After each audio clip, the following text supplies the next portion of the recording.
Assalamualaikum and hi everyone. My name is Nurudiana binti Syakimi. My matric number 264973. I will present case 3, the smell, taste and touch of money and accounting policy decision. In this case, the statement of problem is recognition of injection fund by UPC Berhad to MIM Holding. Aina, the accountant of MIM Holding, is caught in two views which are about the recognition of injection fund.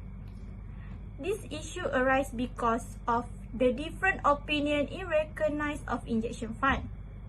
In the initial recognition of injection fund, the external auditor of MIM Holdings, MJ and Associate, advised Aina to recognize the fund as the equity.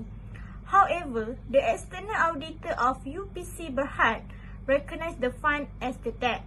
Eventually, the injection fund was recognized as the debt. This led to the incapability of MIM Holding to repay the debt, as they also have to pay the Islamic loan which used to finance the transaction of investment. This also will raise the issue of solvency of MIM Holding.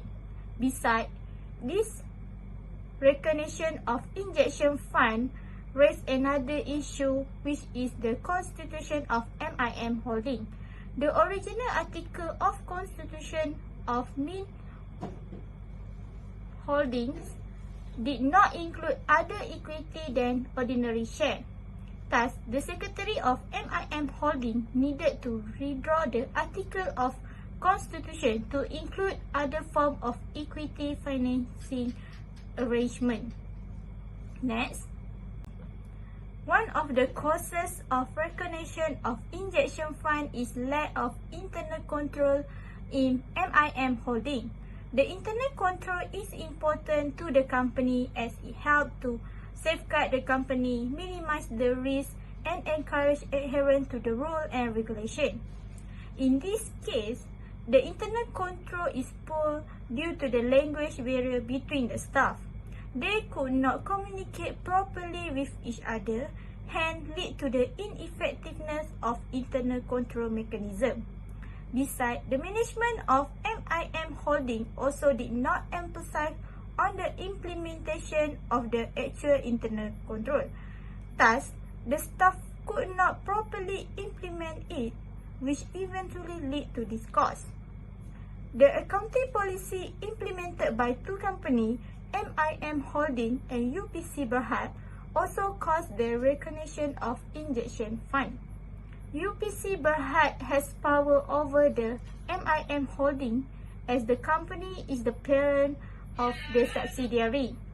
The recognition of injection fund uses a different accounting policy, which is that UPC recognizes the investment fund as debt, while MIM Holding recognized as equity. Under Para 9.1.1 of Malaysian Private Entity Reporting Standard, (MPERS), UPC Berhad shall prepare a consolidated financial statement that include MIM Holding and any SPE that controlled by the entity, which is required to prepare using uniform accounting policy. Hence, MIM Holding should follow UPC Berhad in recognition of the injection fund as the debt. Next is the alternative solution. There are two alternatives which are recognized as debt and recognized as equity. In this case, we use the solvency ratio. Solvency ratio indicates whether a company cash flow is sufficient to meet its long-term liability and to measure the financial health. For the solution 1, recognized as the debt. As you can see in the table, debt to ratio in 2017 is 0.6916, 2018 0.7738, and 2019 0.8017. This shows an increasement throughout the 3 years. This indicates the company is financed by debt more than its asset. This ratio further indicates that the company has not good indication of financial health. As for the debt to equity, in 2017 is 2.2903, 2018 3.4212, and 2019 4.0435. Throughout this year, the debt to equity ratio is above than 2, which is not good for the company as it will bring the financial risk. A good ratio should be less than 1 or below than 2. Next is the second alternative, which is recognized as equity. In this table, debt to asset ratio in 2017 is 0.5354, 2018 0.6143, and 2019 0.6374. As you can see, the ratio is below 0.5, which indicates that the company is financed more than 50% by its debt. It shows that the company is not good indication of financial health. As for debt to equity ratio, in 2017 is 1.1522, 2018 1.5926, and 2019 1.7579. As you can see, the ratio show below than 2, which indicate that the company is low in financial risk or financial leverage throughout the 3 years.